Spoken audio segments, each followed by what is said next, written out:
Olá, alunos, tudo bem com vocês? Na aula de hoje nós vamos falar sobre consciência negra, que se comemora amanhã, no dia 20 de novembro.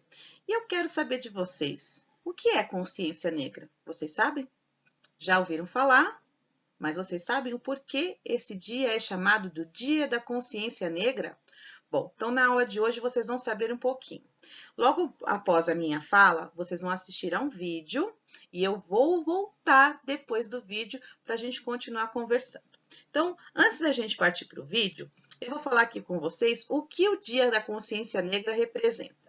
Então, além das questões que envolvem Zumbi e o Quilombo dos Palmares, o Dia da Consciência Negra é uma data significativa, pois ela traz luz a questões importantes, o racismo e a desigualdade social.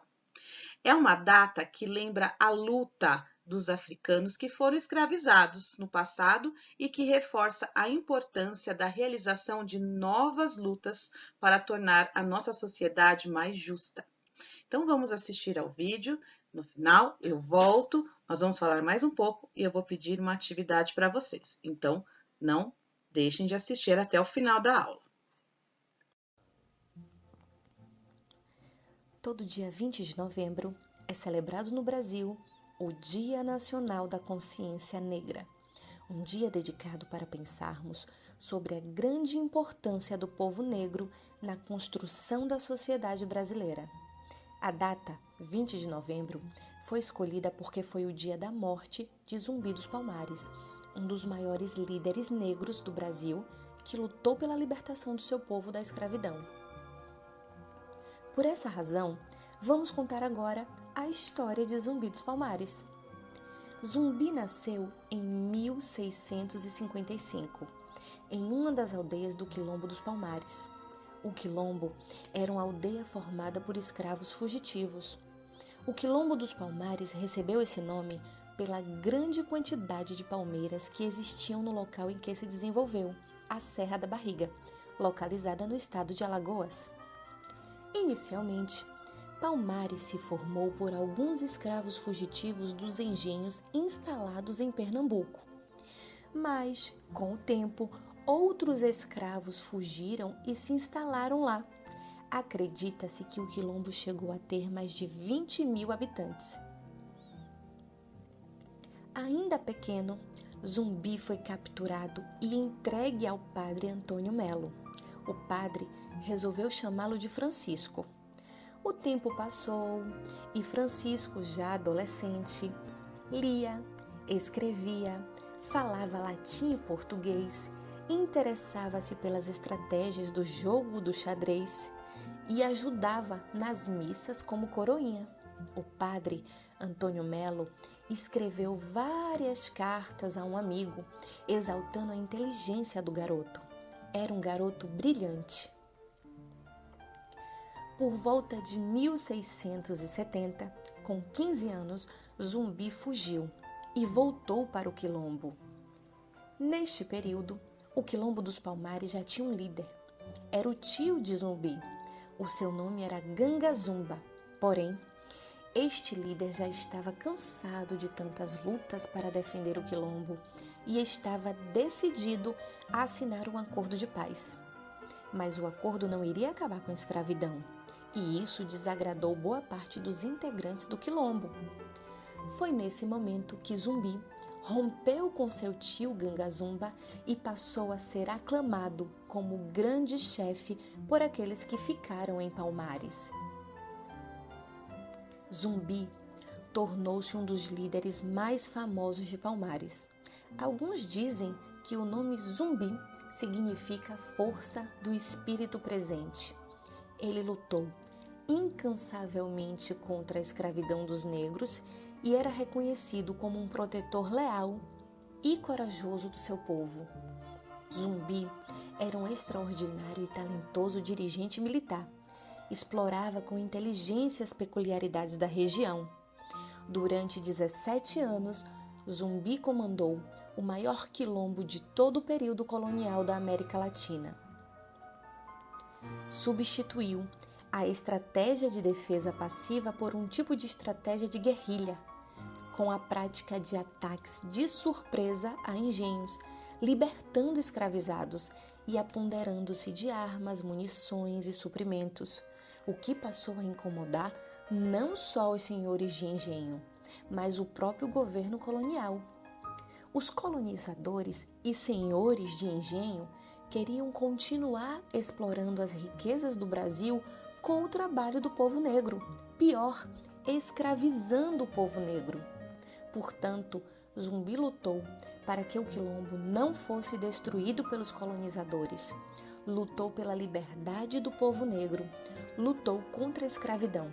Um verdadeiro herói que lutava por justiça. Ele era a resistência. Porém, em 1694, o quilombo foi invadido por forças lideradas pelo bandeirante paulista Domingos Jorge Velho. Era uma galera que queria prender novamente os negros fugitivos que viviam nos quilombos e manter a escravidão. Nesta invasão, Zumbi foi ferido, mas conseguiu escapar. Porém, infelizmente, em 20 de novembro de 1695, Zumbi foi capturado e morto. Por isso que todo dia 20 de novembro, Dia da Consciência Negra, é uma data a ser celebrada também a memória de Zumbi dos Palmares, que é tido como um herói e que não pode ser esquecido, pois é um símbolo da luta por liberdade e justiça. E aí, aprenderam sobre a consciência negra, sobre Zumbi dos Palmares e a luta contra o preconceito, o racismo e a desigualdade social? Bom, não sei se vocês observaram nessa imagem que eu estou usando aqui hoje, né? No cabelo dessa moça tem vários nomes de personalidades que são muito importantes para o movimento nessa luta contra o preconceito e contra a desigualdade social. Bom, eu vou citar alguns nomes aqui que eu acredito que devam ser lembrados sempre e homenageados, tá? Depois eu vou colocar a lista desses nomes para vocês, para que vocês escolham uma dessas personalidades para vocês fazerem uma atividade para mim. Vocês vão pesquisar sobre essa personalidade e vão dizer para mim, vão gravar um vídeo falando, homenageando essa pessoa, dizendo para a gente quem ela foi e o que ela representa para a sociedade brasileira. Então, eu vou citar aqui 25 personalidades brasileiras, negras, que foram muito importantes e você vai escolher apenas uma, tá? Tarefa difícil, mas vocês vão conseguir, que eu sei. Bom, a primeira que eu vou dizer é Aqualtune. Ela nasceu em 1600, não tem a data aqui, ela foi uma princesa e comandante militar. A história dela é bem interessante, já não vou dar nenhum spoiler, porque se vocês quiserem pesquisar sobre ela, vocês vão descobrir também. Zumbi dos Palmares, nós falamos agora, então pula Zumbi, porque Zumbi a gente já falou, então Zumbi não vale, tá? Zumbi nasceu em 1655 e morreu em 1695 e foi o líder do Quilombo dos Palmares. Então, Zumbi a gente já sabe. Bom, a próxima é Dandara, a esposa do Zumbi. Então, a esposa do Zumbi pode pesquisar se vocês quiserem, tá? Então, a história dela também é bem interessante. Aleijadinho, ele foi um escultor e arquiteto. Então, também é uma personalidade interessante aí para vocês pesquisarem. Teresa de Benguela, ela foi uma rainha do Quilombo de Cariterê. Interessante a história dela também, mulher negra. Meninas, conto com vocês, tá? Que mais?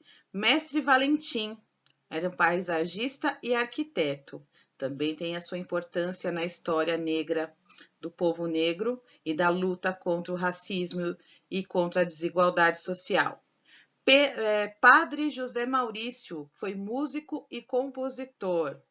Também vocês podem pesquisar mais a respeito.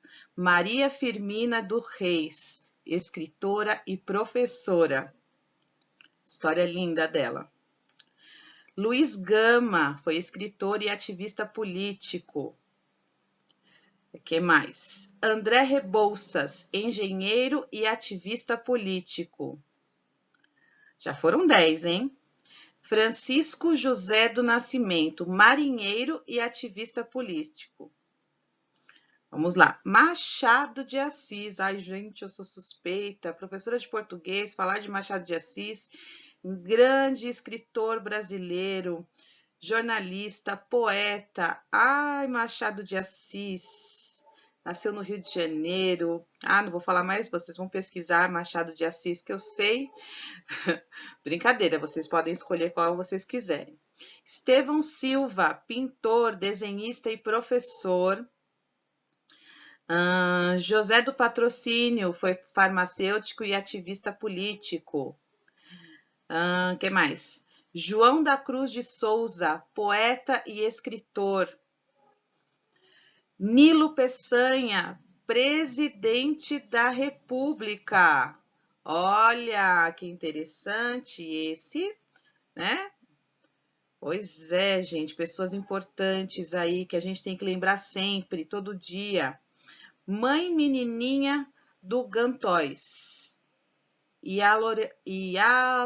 Ialorixá. Gente, que palavra difícil, mas eu consegui falar.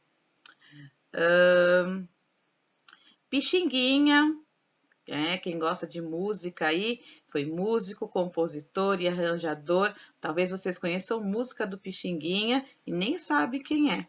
Então, seria interessante pesquisar, não é verdade? Bom, Antonieta de Barros, professora, jornalista e deputada. Olha que legal também. Bom, Laudelina de Campos Melo, empregada doméstica e ativista política. Que mulher, gente, que mulher. Carolina de Jesus, escritora. Abadias do Nascimento, intelectual, ator e político. Vamos lá, vamos lá. Ademar Ferreira da Silva, atleta olímpico. Quem mais, quem mais, quem mais? Grande Otelo, ator e cantor. Ai, que saudade do Grande Otelo. E Ruth de Souza, atriz. Essa de todas aqui é a que faleceu mais recentemente, em 2019, tá? Bom, gente, então eu falei aí as 25, eu escrevo para vocês os nomes aí depois, para vocês lembrarem quais são. Então, vocês vão fazer uma pesquisa sobre uma dessas 25 personalidades e vão gravar um vídeo, podem fazer um desenho, fazer um cartaz,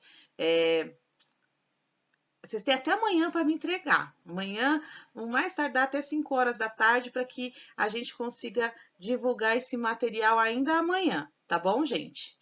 Então, eu quero que vocês façam aí uma homenagem a essas pessoas. Falem quem elas são, apresentem, conheçam essas pessoas. Eu estou pedindo uma pessoa só, né, entre 25 personalidades importantes aí, seria interessante vocês saberem sobre as 25 pessoas e sobre muitas outras pessoas, tá? Então, uma pessoa só dá para vocês pesquisarem, gravarem um vídeo, fazerem um cartaz, homenagear essa pessoa da maneira que vocês sentirem tocado o coraçãozinho de vocês. E vamos lá, digam não sempre ao racismo e vamos lutar para que o racismo acabe. De um jeito ou de outro tem que acabar. A gente tem que amar as pessoas, respeitar as pessoas, independente de suas diferenças de cor, raça, credo, qualquer coisa que seja. A gente tem que respeitar as pessoas e temos que trabalhar para que exista equidade e igualdade para todos nós. Um beijo, gente. Estou ansiosa para saber, para ver o trabalho de vocês. Me mandem logo, não deixa eu sofrendo muito não, tá? Beijo, tchau, tchau.